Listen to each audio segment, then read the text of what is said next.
What's going on, everybody? It is Daniel here for Mobile Syrup, and this is the Sony Tablet S.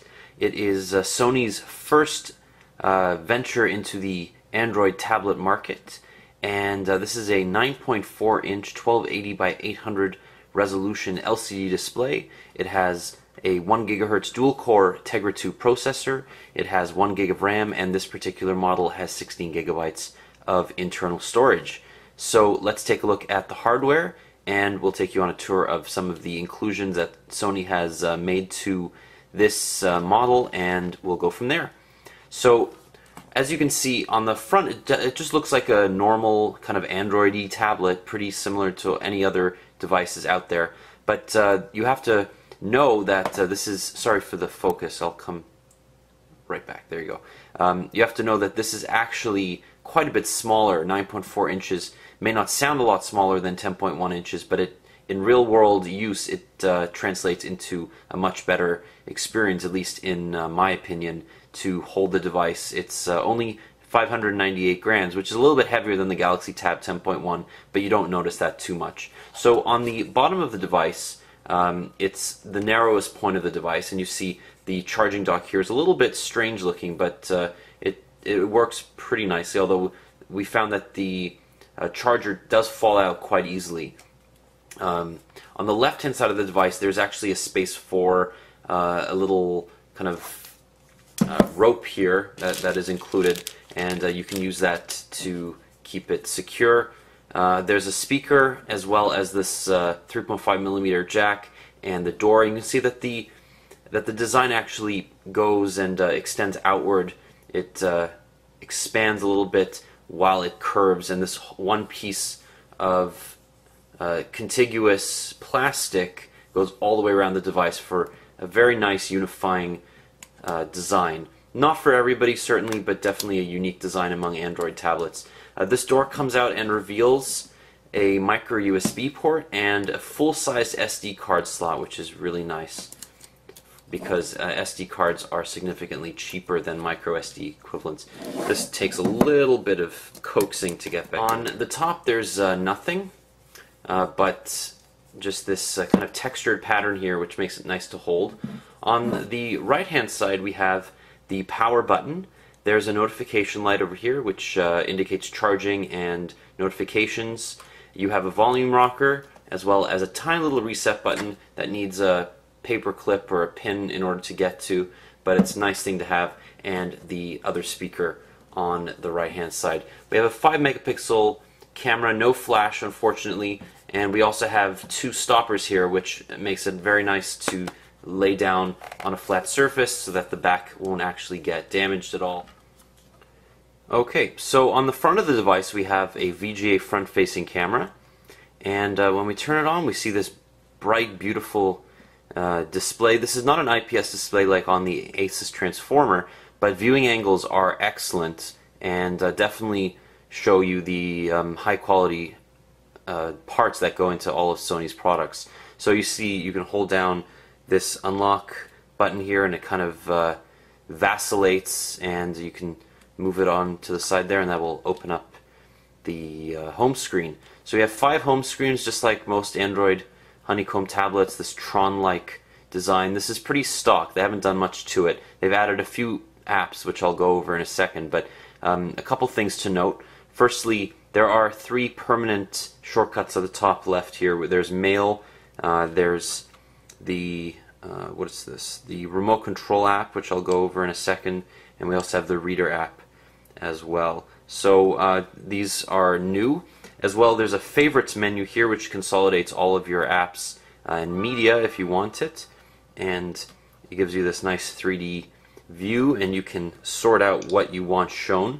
So we'll actually go into the gaming, because this is the first PlayStation certified Android tablet, much like the Xperia Play, which is the first PlayStation certified smartphone. This has a custom camera UI, and it's not the most attractive one on the market, but it does the job. You can see your camera roll down at the bottom here, the button on the right hand side, quick settings to change from the front facing to the back camera and vice versa. You also have other settings here. You can change the resolution. You can also quickly change from photo to video. I don't think that this takes HD video. I'm going to have to confirm that, but it just says high, low, and YouTube. So it probably does shoot at 720p on high, and I will verify that for the review. So that's just a quick overview. This is a photo I took of my Optimus Prime action figure. You can see it's pretty blurry, not much detail to it, especially even though it's in pretty good lighting. You can see the contrast is pretty good and colors are accurate, but you're not going to get a whole lot of detail here. So the second thing I want to show you is the camera. The music application has been updated a little bit. It's got this kind of 3D movement here. You can throw your different albums out if you want them. You can organize them. It's also got one-touch DLNA support, so I can push these songs to a DLNA supported player, which is really nice. Next, I'm going to show you a couple of the apps that are included by Sony. We have a Video and Music Unlimited app, currently not working because they haven't been launched yet, but Sony promises to have lots of paid content here, and should be a very nice content provider for those people who are missing them, coming perhaps from an iPad and iTunes. This is going to be a nice ecosystem that Sony has developed here. We also have the Sony Reader software you can download from the market. Again, I'm not sure if it's available yet because they're just launching this soon. It's coming out in the middle of September. Oh, there it is. So we can just update that. This is the market application here, and definitely is in need of a little bit of improvement in terms of performance, but it's very attractive. So this reader software is going to give you access to the same reader content that your Sony reader would have, your e-ink based Sony reader, and it's pretty competitive. I have one of these Sony readers that I use as well. So you do need to sign in, but once you do that, we can actually start doing it without signing in. So let's open up Around the World in 80 Days, one of the classics that are included here for free by Jules Verne. You can see double paned, very good performance, nice reading experience, text is really sharp, contrast is excellent, and as an e-reader, because one side is thicker than the other, it's very nice and light to hold it in one hand, so you get excellent performance that way as well. So the e-reader software, you can buy content directly on the device. You also have access to other content providers like Amazon Kindle or Kobo, and you can have your own content uploaded from your computer on these EPUB compatible e-readers like Aldico here, or Aldico. So lots of e-reading content for you to use. There's something called Select App, which is an app store that Sony's going to be promoting. It's coming soon, but it's going to be promoting honeycomb compatible tablet apps in a more intuitive setting. So when you go to the Android market, you'll understand there isn't a lot of honeycomb specific content right now. Social Feeds is kind of a social consolidator. It's a Twitter, Facebook, and other application, and it actually works pretty well, and you can divide it into showing you just videos and pictures or anything else. You can also search and you can group your content into streams, which is nice. The other application that I think is going to get a lot of use here is the remote control app. Now this supports more than just a Sony TV or Sony receiver. It has tons of different brands, tons of different categories here, all the way from iPod docks to DVD VCRs, and will definitely be something that is incorporated into your home entertainment theater. You can put this right by you, on your coffee table while you're watching TV, flip through channels while you're surfing. Really convenient and certainly intuitive, and it's great that Sony supports multiple vendors. The next thing I wanted to show you is the video player. Video content on here is awesome. It's really, really fluid. Plays back 720p content in vivid quality. It's very smooth at 30 frames per second, and this uses Sony's Bravia software optimizations that came on the Xperia Arc earlier this year. So you can see content is really beautiful. Colors are vivid, and I think this is actually one of the best movie watching experiences on any tablet right now, because unlike the iPad, which is a 4:3 aspect ratio, this is a 16:9 aspect ratio, and that makes for watching widescreen films much more entertaining. In the app drawer, you can see that it's been updated a little bit for Sony's kind of design. Gives you a shimmering effect and gives you a little bit of a 3D effect as well. There are a few more applications that Sony supports here, but I'm going to dive right into their PlayStation content here. So it comes preloaded with Crash Bandicoot. Now I've already loaded this, but I'm going to start a new game just to show you how it works. I went in here earlier and I made a couple changes, so I just want to go back there. So this supports third-party controllers such as the PlayStation 3 controller or any other USB or Bluetooth compatible controller. This doesn't have a normal size USB port, it has a micro USB port, but it does support Bluetooth controllers, which will work because it's the Android 3.1 supports USB host. So these on-screen controls are pretty good for what they do. They're not the best, they're not as good as having a dedicated controller, but they'll do the job. So you can see, I'm trying to get through this. So there you go.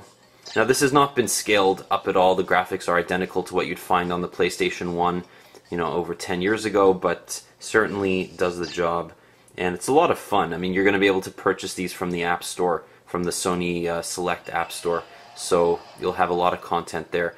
And because so much content has been added for the Xperia Arc, this is it's just going to be an extension of that. Oh, sorry, the Xperia Play is going to be an extension of that.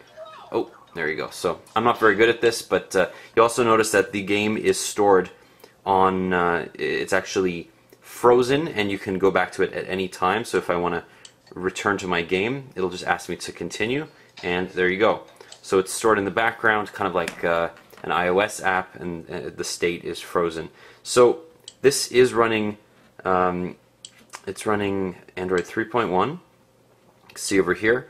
3.2 has been released, but it's not. It won't do much good for a tablet of this size, since it was optimized mostly for Android tablets with 7-inch screens or less.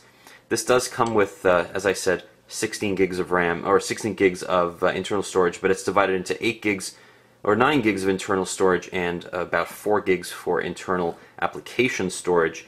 You also have access to all of your different accounts and such. And the last thing I wanted to show you is the keyboard. Now, the keyboard is not the greatest keyboard on the market. I would have preferred something a little bit different, but it does the job. Unfortunately, you don't have access to the stock honeycomb keyboard, which I like a lot better. You can't make this much bigger either. This doesn't have multiple sizes, but it does the job. So, hello. You see it does support autocorrect, but it's not as accurate as the stock honeycomb experience. But one thing that's interesting is that when you go to the password, it'll actually come up with a little number pad on the side here, which is really nice, and I'm surprised that not more manufacturers include such things. So that's been a quick overview of the Sony Tablet S. This is available for $499 for the 16 gigabyte version, $599 for the 32 gigabyte version, and I think this is one of the most well-rounded Android tablets released. Obviously, the software is a little bit buggy. The performance is not ideal compared to iOS, and certainly the app selection is not up to snuff with the iPad. But if you are set on an Android tablet, this is the one to get, in my opinion, if you don't need the tiny thin size of the Galaxy Tab 10.1. But I think they are very competitive in their features. And although this doesn't have quite the number of additions in terms of widgets and other bundled applications as the TouchWiz enabled Galaxy Tab 10.1, this is a really nice, very compact and high-performing Android tablet. So this has been Daniel for Mobile Syrup, and thank you so much for watching.